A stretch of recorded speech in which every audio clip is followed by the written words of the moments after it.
Une partie sur le Baqara, la vache, à partir de 92, du verset 92.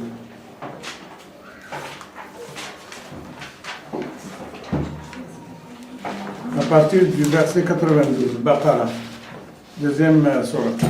أعوذ بالله من الشيطان الرجيم ولقد جاءكم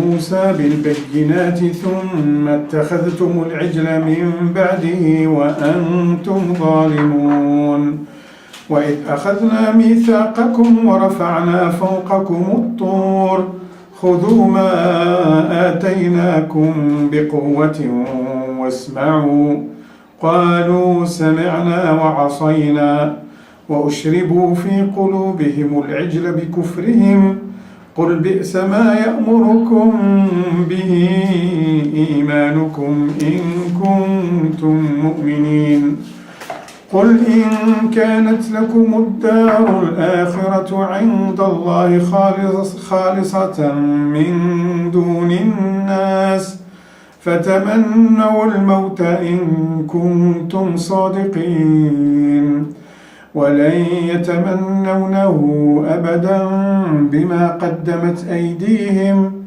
والله عليم بالظالمين ولتجدنهم أحرص الناس على حياة ومن الذين أشركوا يود أحدهم لو يعمر 1000 سنة وما هو بمزحزحه من العذاب أن يعمر والله بصير بما يعملون قل من كان عدوا لجبريل فإنه نزله على قلبك بإذن الله مصدقا لما بين يديه وهدى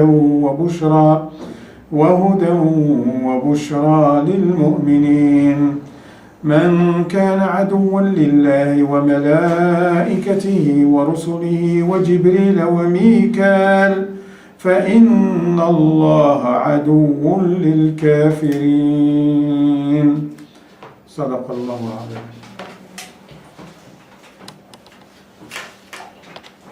بسم الله الرحمن الرحيم الحمد لله رب العالمين وصلى اللهم وسلم وبارك على سيدنا محمد وعلى آله وأصحابه أجمعين. La maladie de la Ummah et comment y remédier. C'est dans le prolongement, la continuité de notre hadith la dernière fois, dans lequel le prophète alayhi salatu wassalam nous annonçait cette prémonition, cette prédiction selon laquelle la Ummah traversera un moment crépusculaire, un moment de déclin qui fera d'elle une proie facile et qui donnera des idées à ses adversaires, à ses ennemis, la voyant ainsi faible, incapable de riposter, de résister, de se défendre. Le prophète nous dit que ces communautés, ou même ces peuples, s'inviteront pour déposséder cette Ummah, de ses biens, pour la dépouiller, pour la piller, tel un groupe de convives s'inviteront à un festin. Et aux compagnons du prophète de l'interroger sur le pourquoi de cette situation, en esquissant une hypothèse d'explication Serait-ce par rapport à notre minorité ce jour-là? Est-ce que c'est parce que notre nombre, nos effectifs seront limités le jour où ces peuples nous convoiteront? Et le prophète a de dire non, ce jour-là, vous serez très nombreux, mais atteints d'un certain handicap que le prophète l'explique. Handicap, il dit Allah enlèvera des cœurs de vos adversaires toutes sortes de craintes à votre égard. Du coup, vous perdrez cette capacité de dissuasion, vous ne dissuadez plus l'adversaire, d'une part, et de l'autre, Allah mettra dans vos cœurs une faiblesse. Et aux compagnons d'interroger le prophète sur la nature de cette faiblesse, et au prophète de répondre que cette faiblesse consiste en l'attachement aux choses de l'ici-bas et l'exècre, le dégoût éprouvé par les gens quant à la rencontre avec Allah subhanahu wa ta'ala. Voilà, donc ils sont tellement prisonniers, enchaînés dans les fers de l'ici-bas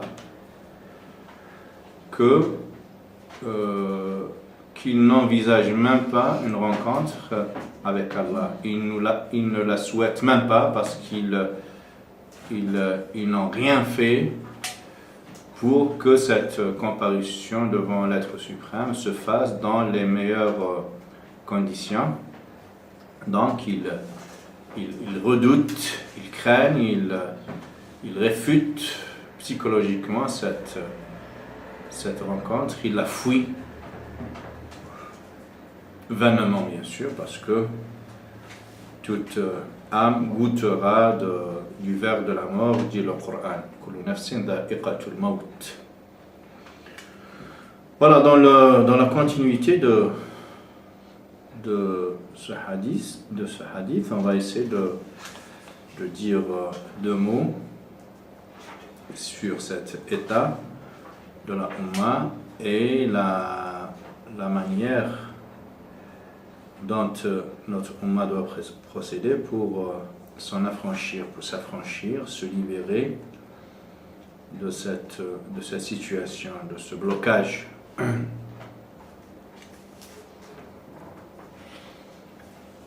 Dans le Coran, on voit revenir très souvent cette notion de s'attacher aux choses de l'ici-bas, au détriment des choses de l'au-delà. On a expliqué la dernière fois, j'ai fait une longue introduction pour dire que le musulman n'est pas censé se détacher physiquement des choses de l'ici-bas. Au contraire, il vit pleinement ici-bas tout en ayant le cœur attaché à Allah, aux choses de l'au-delà. Disaient les gens pieux à Corée, وَابْتَغِ فِيمَا آتَاكَ اللَّهُ الدَّارَ الْآخِرَةَ وَلَا تَنْسَ نَصِيبَكَ مِنَ الدُّنْيَا. Donc, utilise toutes ces donations, toutes ces faveurs, toutes ces richesses, toute cette opulence dans laquelle tu baignes par effet de grâce divine. Utilise tout cela pour préparer ta demeure dans l'au-delà, ta comparution devant Allah subhanahu wa ta'ala. Mais sans oublier ta part de l'ici-bas. Donc le but suprême, l'objectif principal du croyant, c'est de viser l'agrément d'Allah, sa satisfaction, essayer de s'entourer de toutes les garanties humaines pour réussir la comparution devant Allah, mais sans jamais oublier de jouir des plaisirs de l'ici-bas lorsque ces plaisirs s'inscrivent dans les bornes, dans les limites du halal, de l'autorisé, du permis.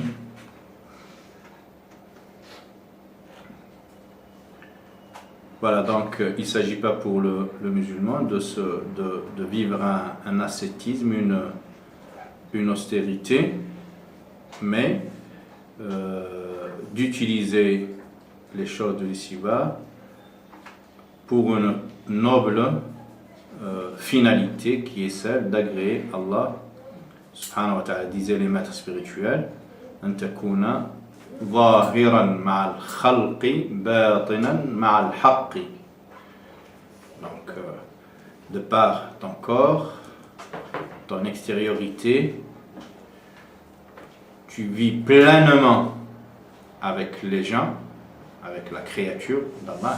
Donc extérieurement tu es avec les hommes, mais intérieurement tu es avec Allah. Ton cœur, il est exclusivement dédié, voué à Allah subhanahu wa ta'ala.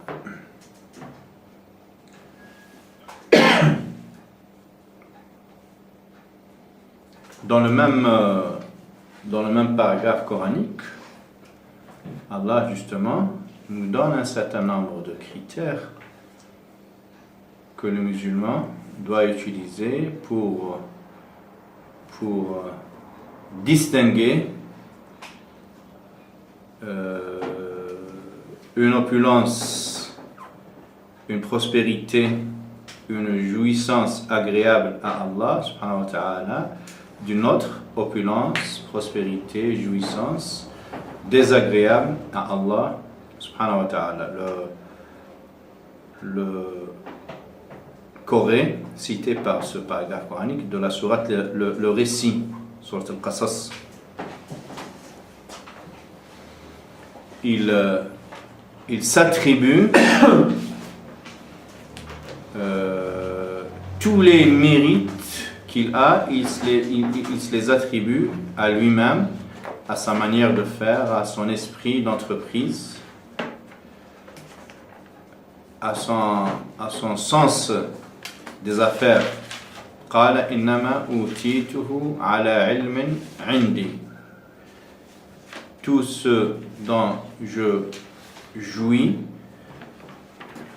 toutes ces richesses, en fait, je les ai acquises par mon intelligence, avec mes moyens personnels. C'est mon sens des affaires, c'est mon esprit d'entreprise qui ont été à l'origine de ces richesses, et il oublie dans ce moment d'autosatisfaction, d'autosuffisance, il oublie Allah subhanahu wa ta'ala. Le Coran dit Inna al-insana la yatgha an ra'ahu istaghna. Certes, l'homme tombe dans la démesure, dans l'excès, l'exagération, dès lors, au moment où il se déconnecte de Dieu et il s'auto-suffit à lui-même. Le Coran enchaîne pour nous dire que parmi les pauvres, il est des gens et des pauvres qui sont très attachés à l'ici-bas. Ils sont dépourvus des choses de l'ici-bas. Ils vivent la précarité, mais leurs cœurs sont remplis de l'ici-bas. قال الذين يريدون الحياة الدنيا يا ليت لنا مثل ما أوتي قارون. Lorsque Corée sort pompeusement en faisant grand étalage de ses richesses, de son cortège,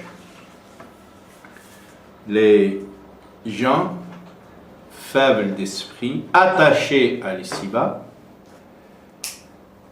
dire si seulement on avait la même chance que Corée, la même part que Corée, sachant l'origine illicite de ces biens.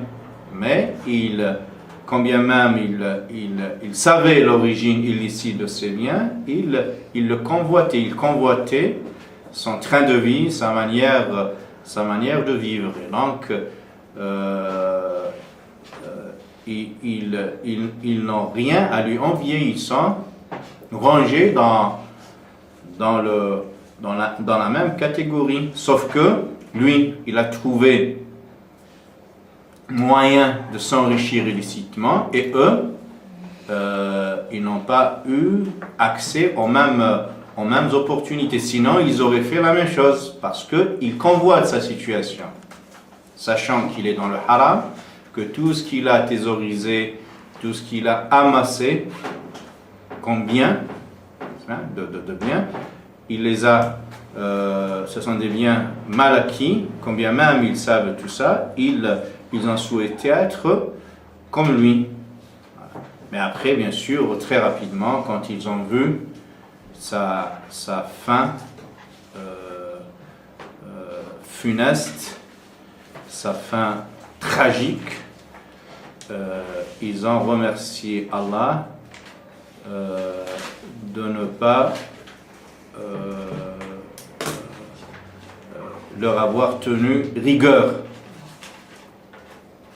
فخسفنا به وبداره الأرض فما كان له من فئة ينصرونه من دون الله وما كان من المنتصرين وأصبح الذين تمنوا مكانه بالأمس يقولون ويكأن الله يبسط الرزق لمن يشاء من عباده ويقدر لولا أمن الله علينا لخسف بنا ويكأنه لا يفلح الكافرون تلك الدار الآخرة نجعلها للذين لا يريدون علوا في الأرض ولا فسادا والعاقبة للمتقين. Et lorsque Allah le punit en l'ensevelissant, après l'avoir enseveli, lui et son château, فَخَسَفْنَا بِهِ وَبِدَارِهِ الْأَرْضِ. Donc il a ouvert, Allah subhanahu wa ta'ala, il a ébréché la terre et il l'a enseveli, lui ainsi que son château. Nous dit le Coran, وَبِدَارِهِ خَسَفْنَا بِهِ وَبِدَارِهِ الْأَرْضِ. Et tous ses cortèges, toute son assistance n'ont pas été en mesure de le secourir, de l'assister. Et au bon matin, quand les gens qui l'ont convoité la veille, à la vue de son cortège, à la vue de cet étalage pompeux, quand ils ont vu cette fin tragique, ils ont remercié Allah, subhanahu wa ta'ala, ils ont regretté leur envie, leur souhait d'être comme lui. أصبح الذين تمنوا مكانه بالأمس. Et au bon matin, أصبح, les gens qui ont souhaité, qui l'ont envié, qui ont envié sa situation, ils ont commencé à dire, à la vue de ce spectacle tragique, à cette désolation générale, ils ont commencé à dire Waï, c'est une interjection, Waï, كأن الله لولا. Oui, كأن الله يبسط الرزق لمن يشاء. Donc voilà, oui.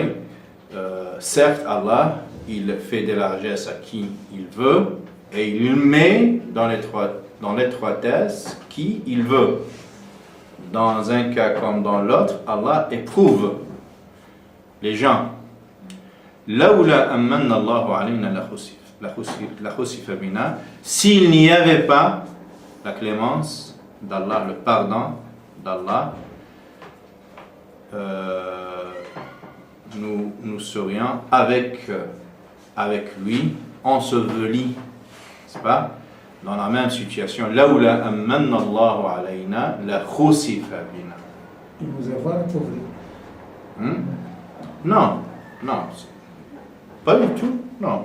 S'il n'y a pas eu cet égard clément, miséricordieux d'Allah, le fait d'avoir envié Corée, d'avoir souhaité sa situation, quand bien même on savait que ses richesses étaient mal acquises, n'est-ce pas, illicites.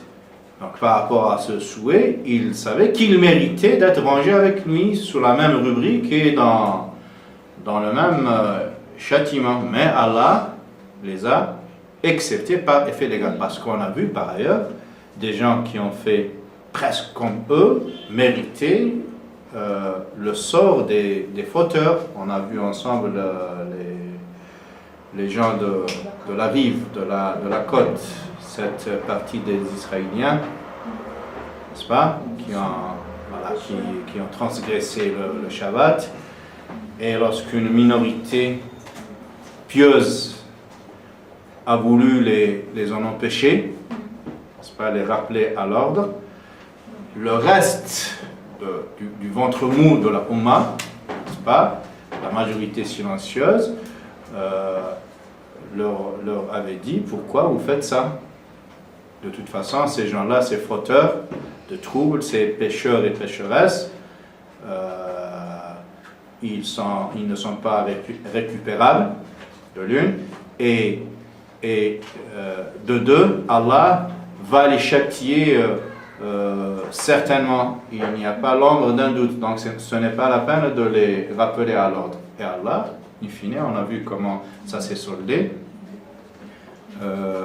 فأنجينا الذين ينهون عن السوء وأخذنا الذين ظلموا بعذاب بئيس. Ceux qui ont essayé de résister au péché, n'est-ce pas, qui ont dit à haute voix ce qu'ils pensaient de la dérive, n'est-ce pas, de la fraude,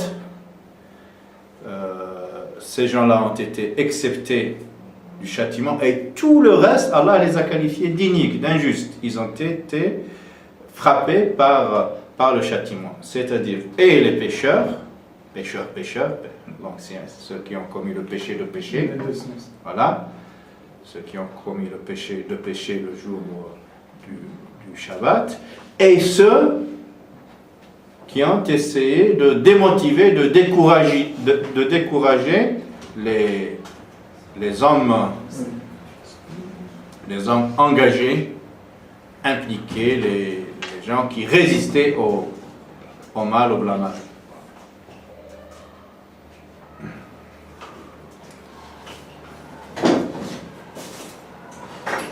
Ils sont en retard. Oui. Pas grave, on t'accepte. Encore une bagarre dans le métro? Non. Allez,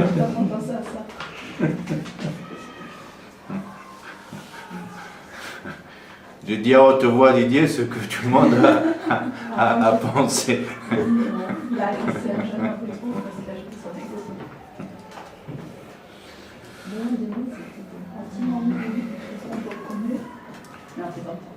Donc voilà, donc le mal qui ronge cette Ummah, qui la vide de ses ressources spirituelles, de son énergie, c'est le fait de se déconnecter progressivement de Dieu, des choses pérennes de l'au-delà, de cesser de fonctionner avec la partie noble, la partie élevée, la partie os, et à chaque déconnexion avec Dieu, avec les choses pérennes, il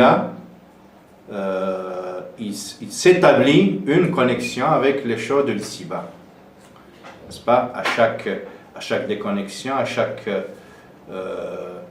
point ténébreux, parce que dès qu'on se déconnecte, dès qu'on pêche, donc dès qu'on s'éloigne du droit chemin, à chaque péché, le cœur s'obscurcit, un point lumineux s'éteint, laissant place à un autre point ténébreux, voilà, jusqu'à développer un cœur pixelisé, comme on dit en informatique, rempli de ténèbres,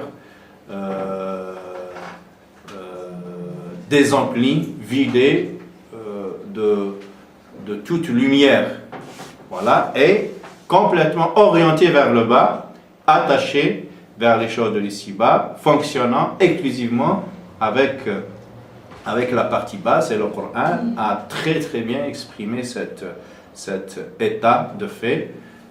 وَلَوْ شِئْنَا لَرَفَعْنَاهُ بِهَا وَلَكِنَّهُ أَخْلَدَ إِلَى الْأَرْضِ وَاتَّبَعَ هَوَاهُ فَمَثَلُهُ كَمَثَلِ الْكَلْبِ إِنْ تَحْمِلْ عَلَيْهِ يَلْهَثْ أَوْ تَتْرُكْهُ يَلْهَث. Dans la sourate Al-Salim, Al-A'raf. وَإِذْ أَخَذَ رَبُّكَ مِنْ بَنِي آدَمَ مِنْ ظُهُورِهِمْ. Et quand ton Seigneur prit des reins des fils d'Adam, leur progéniture, et les fit témoigner sur eux-mêmes, ne suis-je pas votre Seigneur? Et ils répondirent si, jusqu'à ce qu'il dit, parce que là c'est un paragraphe, je vous l'ai dit, je vous le redis, à visiter, à revisiter, à lire avec méditation, parce qu'Allah nous parle de cette marque divine portée par l'homme. Le cœur de l'homme a été façonné par Allah. Al-Imran, c'est... Al-A'raf, c'est la 7. Al-Imran, c'est la 3e. Vous avez trouvé le verset?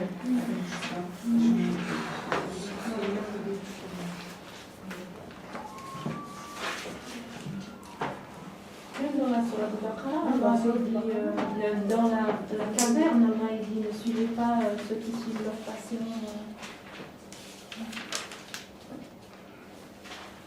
واصبر نفسك مع الذين يدعون ربهم بالغداة والعشي. C'est le verset 35. Ô fils d'Adam, si les prophètes issus de vous-même viennent vous rappeler mes enseignements. Non, c'est pas ça.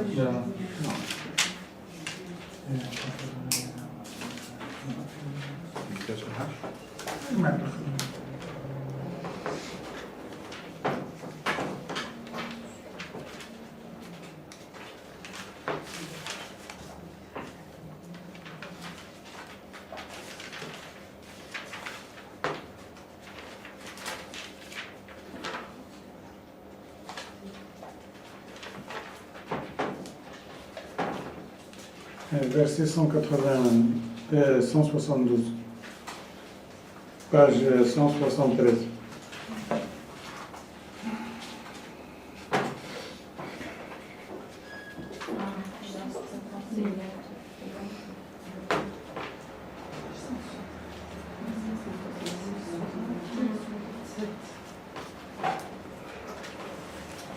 Donc Allah nous donne cette parabole édifiante selon laquelle l'homme ésotérique, l'homme intérieur bien sûr, est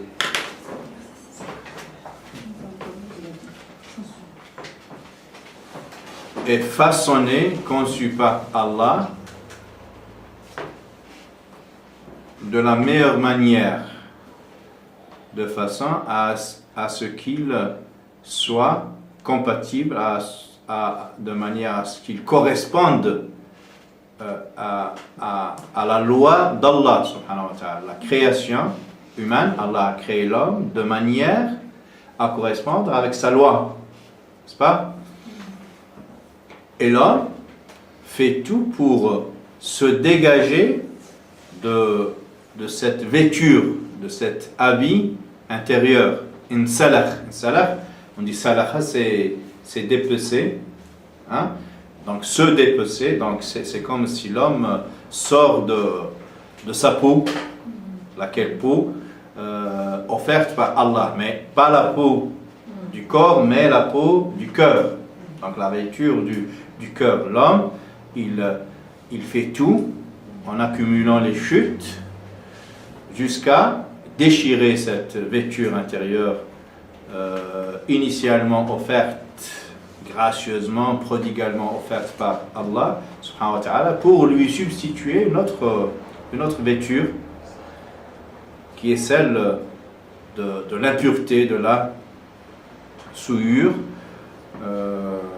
وَاتْلُ عَلَيْهِمْ نَبَأَ الَّذِي آتَيْنَاهُ آيَاتِنَا فَانْسَلَخَ مِنْهَا.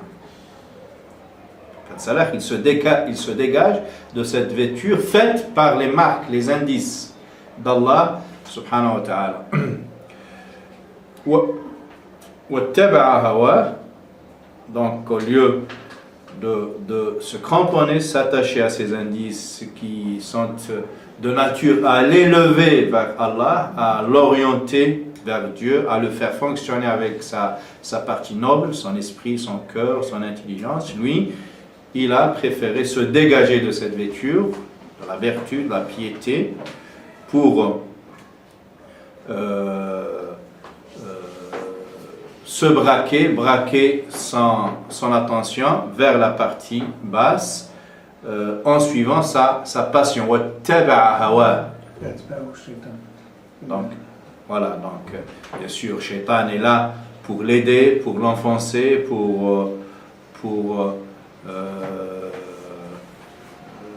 le faire chuter, n'est-ce pas? Et donc lui, il mord très ferme sur l'appât tendu par Shaitan, et il laisse fonctionner sa passion, et il donne le guidant, le volant de sa vie à sa partie basse, au lieu de donner le guidant de sa vie, n'est-ce pas, à sa partie grosse, et il l'assimile à un chien, n'est-ce pas, parce que lorsque l'homme perd ses repères, lorsqu'il n'a plus de visibilité, il commence à penser en rang et à tourner en rang, et quoi qu'il réalise comme bénéfice, comme gain matériel, il est toujours en état d'haleine, n'est-ce pas? Il halète, yalhath.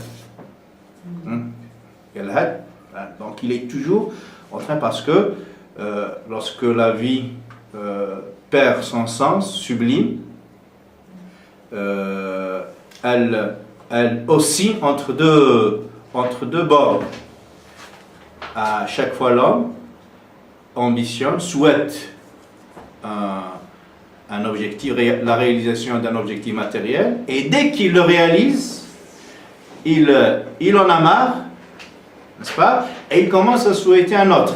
Voilà. Et toute sa vie, il est en état d'haleine, il halète, il n'est jamais satisfait, comme dit le prophète alayhi salatu wassalam, le fils d'Adam. Si on lui donne une vallée en or ou d'or, il en souhaitera une deuxième. Et si on lui donne une deuxième, il souhaitera une troisième, et ne remplira, ne satisfera, ne comblera le fils d'Adam que une fois enseveli, inhumé dans un caveau, n'est-ce pas? C'est le seul moment de satisfaction où cette pendule, n'est-ce pas, qui oscille entre un objectif matériel à réaliser et une fois l'avoir réalisé, tomber dans la routine, il en ambitionne un autre, et ainsi de suite. Toute sa vie, elle aussi entre ces deux points, jusqu'à tomber dans le précipice